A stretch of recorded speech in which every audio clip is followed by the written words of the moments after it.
True stories is something that I want to do, that through these experiences, be able to connect to people, be able to be a fisher of men, and be able to show the worldly things that I was doing, and when I was in separation from God, and the circumstances and the situations that I went through, where either I was living so far away from Him, so far away, and not knowing Jesus Christ, and not knowing the severity and the love and the compassion and the freedom that comes with that, and being so close to death or to prison. So these are all true stories. No dramatizations, no fluff. It's just everything is true. This is the story of, I call it Home Alone. And you'll see the reason why. So this was about 2007, and I was in year 10. So I was about 15 years old, and I was living with me cousin BJ. We were both living with me father at the time, and my father's occupation, just to be YouTube friendly, he was a street pharmacist. He sold illegal pharmaceuticals, just to put it, be YouTube friendly. And my father lived in a trap house, or a bando apartment, in Winston-Salem, North Carolina. It was down like a steep hill in one bedroom apartments. It was one way in and one way out. And my dad was pretty respected in that neighborhood. He was pretty known for his endeavors back in the day. And he had just gotten out of prison from serving a 7-year stint. So this is the first time as an adolescent that I was able to live with my father. So I was pretty excited about that, because I've never got to experience what it's like to live with my dad. I never knew what that was like. But since he had been out, we've been trying to, develop a relationship. I had a lot of disdain for my father earlier on in my preteens and in my youth.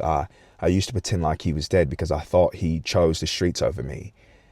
And when he was released, and even when he was in prison, he did make this valiant effort to send money and to stay connected with me. But I was just so embarrassed that he was in his situation, and that he couldn't be in my life when I felt like I needed him the most as a young man, and not understanding things, and not being able to talk to my mother, who I felt like she could just never comprehend as a woman. But anyway, we're living with my father, and I'm in year 10, and my cousin's in year 9.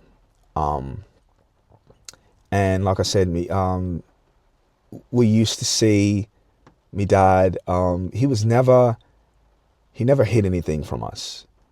Even though he did not want us to divulge into the street pharmaceutical game, he never hid what he did. He was very open with it. But he taught us to see what he does, but not follow his lead. That we were going to stay in school, that we were going to take our aspirations. My cousin was a standout football player. I was a standout soccer player. So my dad wanted us to keep us on track to follow that. But honestly, being exposed to seeing some of the things that my father was involved in, and especially growing up in that era, really, in a way, kept me away from that route, because I got to see, the material things that can come with doing that line of work, but I also got to see the consequences that could come out of it, and how there's no loyalty in the streets, that it really is it's a hard game, and there's no real winner. Everyone loses in this game. At some point, you might have a little bit of longevity, but it doesn't last. Everyone would come by the bando, the trap house, to get what they needed. And my father never involved us in it. We would just see these transactions taking forth back in place. And Like I mentioned, my father was in prison for 7 years, so he got uh, super good at being able to hide things away. Because in prison, when you have things that are not allowed, you have to find creative ways to hide them away from the COs. My father was very excellent at this. So he always had these stowaways and these secret compartments in the apartment to where he would store his illegal pharmaceuticals and bands of money. I remember one time when my father, it had to be like 20 bands or 30 bands, wads of cash, and he hid it away. And I saw him. And then went out to go grab dinner, and I went to follow behind where he went, and I saw all this money. But later that night, he moved the money. And when I went to go check it again, it was gone. So to be honest, I think my father did that because he knew that we are teenage boys, that the temptation to know where that money is, and to be teenage boys who are interested in girls at the time, who play sports, who are interested in fashion and stuff. He didn't want to tempt us to be like, hey, don't ever steal from me. And I can admit that he had this huge water jug change jar to where it would be filled up with silver and gold coins and dollar bills. And we would go in that and be walking to school to have all the a la carte, from like the chicken nuggets and the cookies and the sodas, the fizzy drinks and the drink and the juices. We would go to school for like $20 to $30 in coins, you know, balling out from taking money from that jar. And that was the thief hood, because we knew that if we asked my father for money, he would give it to us. But just to have extra, that was the greediness. Anyway, there was never any issue. We always felt that my father was like super well respected in the game, and we, in a sense, felt untouchable. Like no one ever's going to try us. He leaves us home. So my dad would go out to do. He was a night owl. My father comes alive in the nighttime, right? He would take care of what he needed to during the day, and as soon as it hits 9, 10 o'clock, he would go do his rounds, being in these nightclubs, whether it be in bars, whether it be Hooters. He would go and make his rounds. And me and my cousin were old enough where we're both 15 at the time, just in 2 different years, but we would stay home by ourselves and not have to worry. Me dad would have people, anyone who would come by the house, we would never have to serve them or give them anything. My father would either have us say, hey, this person is coming by to drop off money and you put it here, or this person is coming here to drop off this. And these were always people he trusted. We would never have to deal with anything, because if it came down to it, where the police raided it or raided the bando or the trap house, my father did not want us to be involved in any type of way, because we were old enough at that time to go to prison or be charged with it. So it was one night, my father went out, and just like any other night, we were it's a 1 bedroom apartment, but we were in the back room, which was set up like a teenage boy's room. We had, a bench press in there, had a bed, had dressers, had a nice TV, game system, posters on the wall. It was set up like a room. And we were back there choosing out our outfits for the next day, trying to get fresh for school. And we hear this knock on the door. Open up, it's your Uncle Quay.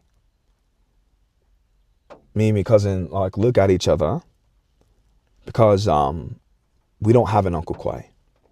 Quay is our cousin. Me father is my cousin and my other cousin's only uncle. My father has sisters, doesn't have any brothers. Quay, my cousin Quay, could be considered like a brother to him, but all of us knew, like, we never called him Uncle Quay. So we knew right off bat this was off, right? So this person says, open up, it's your Uncle Quay.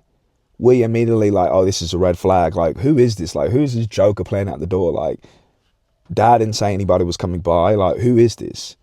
So we say, we don't have an Uncle Quay. And like, I'm joking with this person, like, bro, I don't have an Uncle Quay. It's like, open up.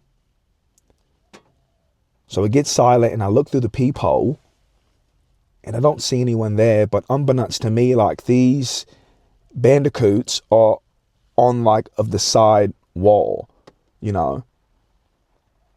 As soon as I think it's like, oh, well, they're gone because I look through people and no one's there, all I hear is, and on that second, the door flew open off the hinges. 4 masked men brandishing weapons came in through the door.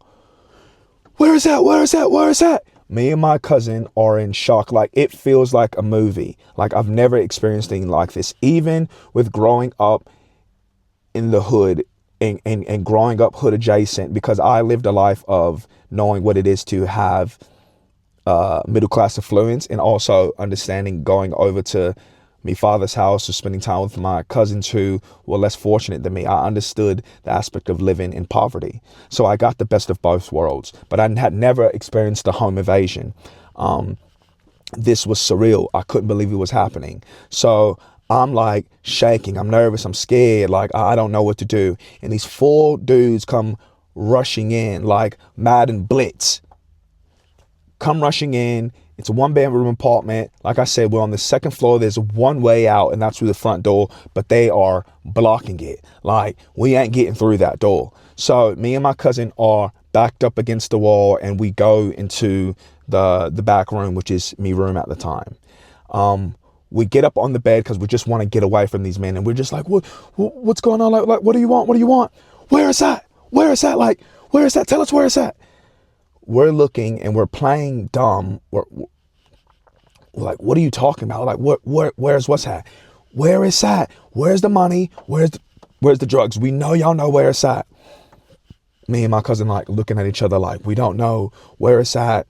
So then like, all right. So then they leave us in that room, and all you hear is them rummaging. Like, they are raiding the place. They're looking in the fridge. They're looking everywhere. What drew the red flag also was that my dad had game systems in the living room, huge flat screen TV, DVD player, stereo system. He had things of value in the living room. Also in the back room, my dad had this very impressive kick collection. He was a shoe connoisseur. He had all these shoes. Remember that huge water jug of coins, which had to be like $800, $900 just in coins alone because it was just so full. These men knew me father in some sort of capacity because they bypassed all of that. They were there for a mission. They were there for a reason. They were close, or one of them were close with me father, that they knew he hid his loot in that house, whether they seen it or whether they heard about it from someone who had inside information. So that raised a red flag. Even in that moment, me and my cousin knew something's up. While they're rummaging through the front room and they're talking and they're kind of yelling back to us, we're on the bed, we're like embracing each other, and I look at me cousin and I'm like, B, the bar is right in front of us, mate. If we go and we try to like get the bar off of the bench press, we can bum rush them and we can get out. Me cousin looks at me like I'm stupid. He's like, that is the worst idea in the life. But in this moment, mate, like, I am having a fight or flight scenario in my head. Like, I don't want to die. I'm 15 and I don't want me cousin to die. So in this moment, I'm just thinking of any and everything to get us up out of this situation. I'm terrified. So I'm just like, cuz we got to do something. And he's like, no, like we're just going to listen to what they got to say. And like, hopefully they let us go. But in me mind, I was like, I don't know. So I was a Muslim at this time, and I began to like pray to Allah. I was in my teenage years, so I was already having this conflict with Allah. I wasn't making salat. I wasn't reading the Quran. I wasn't doing any of that as I should have done. I was picking and choosing when I was doing it. When I was with my grandparents, or when I was over with my mom's side of the family who practiced Islam, I was doing it. But when I was on my father's side, I was very slack because I didn't feel connected to Allah. There was no connection. But in that moment, I began to pray. And I didn't say Allah, I was just praying to God to, like, God, if you can get us out of this. And I didn't know if God was hearing me, and I didn't know if God cared in that moment. But I was terrified, and I was running out of options of what to do. They come back in the room and they start to question us, one of the dudes, and he brings in the other guy, and while the other two are in there like rummaging still through the apartment. And you can see they have masks on, but you can see the desperation in their eyes. They're super frustrated. And they're looking at us and they're like, hey, y'all know where it's at. Y'all gonna have to give it up, or this is gonna get real ugly. And me and my cousin, like, we just continue to play dumb. Like, we don't know what you're talking about, mate. Like, my dad doesn't involve us in anything. Like, we don't know. Like, we don't know. They allow us off the bed, and he tells us to go into the bathroom, and he puts us in the bathtub, and he shuts the door. And they're rummaging around in me bedroom. And from outside the door, one of them says, we're going to have to kill him. I begin to like cry in that moment. Everything froze because I was starting to contemplate life. I was contemplating all the things that I've done wrong. I was contemplating all the sin and all the shame and all the guilt that I had because I thought I was going to the hellfire. I was so remorseful. I was so hurt that I didn't get to experience certain things, and I was terrified for my cousin. He's gone through so much. We've both gone through things, but he's gone through so much more than me, and we both had futures, but I was just so hurt. And we just began to plead out, like, no, please, like, we won't say anything. We don't even know who you are. Like, don't. The minutes began to like turtle across. And to this day, I don't know how long we were in that room, in that bathroom, in the bathtub. But it was like this deafening silence. Everything just went quiet. And we fell asleep for a while. But we were so scared to get out the bathtub because we just didn't want them to, like, we didn't want it to be a trap. We didn't want to get booby trapped and to go out and to be executed. So we just stayed. We tried to scream. We tried to bump because, like I said, we were on the second floor of the apartment. We tried to scream loud so the next door neighbors can hear us. But when you live in the hood and people mind their business, no one was coming to help us. That was the sad part about it. That if these two, if we died and people were in that apartment and heard all this going on, then how could they feel? Anyway, we heard a voice come in. It was a familiar voice, and he was like, hello? Y'all all right? Hello? Anybody here? Mick B? And we knew it was my dad's mate named Slobbert Robert, or we called him Rob. He runs into the bathroom and is like, y'all all right? Like, what happened? And we tell him about the whole home invasion. And he calls me father. My father comes home and he's like, tell me everything. And he never called the police. I should say it got handled, to this day, I don't know how, but through street justice. That day traumatized me to this very day, to where I still wake up in the middle of the night and go check the door. I still have traumas that I'm asking God to heal me from, that impairs how I sleep. But I also understand from that moment And I blame me dad for a lot of times for that, because I didn't feel the compassion coming from him, that we could have died based off of the actions. We were dealing with the consequences of your actions. And I didn't feel like that was fair. I didn't feel like that was right. I didn't feel like that was responsible for me dad to put us in that situation and then not have the compassion to nurture us, because we were not men at that time. We were young men, but we were still boys, and we still had our innocence in a certain capacity. And since I'm a 33-year-old man now with two daughters, and I've raised children in foster care, and I coach, and the Lord has allowed me to forgive him and still love him full, because that's me father, and I respect him. And I understand that he did a lot of these things of not knowing, but also doing what he felt like he had to do to provide.